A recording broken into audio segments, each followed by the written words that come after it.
Here we are with William. What are your thoughts about retirement, William? Well, I don't believe in it. I think it's an article of faith with a lot of people. It's like a cultural thing, a cultural mantra. It's a human tradition that's become hardwired into a lot of people, but it's just complete nonsense. In and of itself, it's nonsense. And there's a Hong Kong businessman who's been very, very successful and still is, age 100 plus. And so for me personally, I feel life begins at 70. What were you saying about there's nowhere in the Bible that says?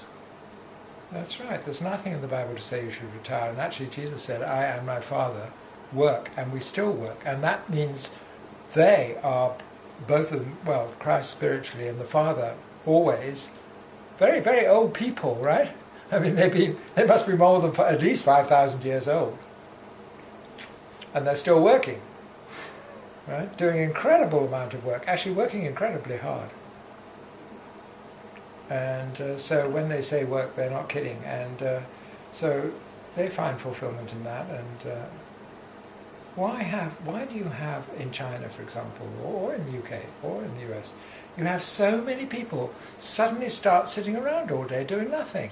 Why? And very often after people retire, they die quite soon after that. They get very ill. They get sick because work sort of keeps them going, keeps them busy.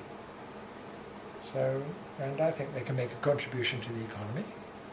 Right? So, they've got more experience, they've got more knowledge, more wisdom. They can actually add more value than younger people. So why are they pushing about trolleys and supermarkets? It's ridiculous. Actually, Say's law says that you first have to add value before you take value. So the issue is not really what consumption, for example, has been the kind of economist mantra for the US and now for China. You've got to consume. But actually what Say said was you've got to produce. It's the production that makes for a successful economy. And so what you've got to consider is what value people can add. Okay? And the older people have the knowledge and the wisdom and the ability to lead teams, the ability to teach.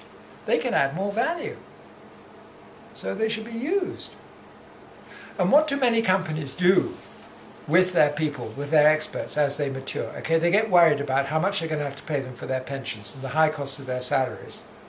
And then they retire them. And then those same people go off and become consultants and come back and earn a lot more money, cost the company a lot more money, advising them how to do all kinds of things that only they know how to do.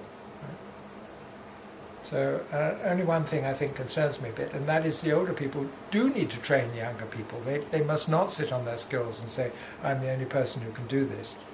They need to train younger people and have faith that those younger people won't just elbow them out of the way and take their place. Because I don't believe life is like that. I think if you add value, you generate more economic activity, and you employ more people, and you do better for yourself as well. Thank you, William.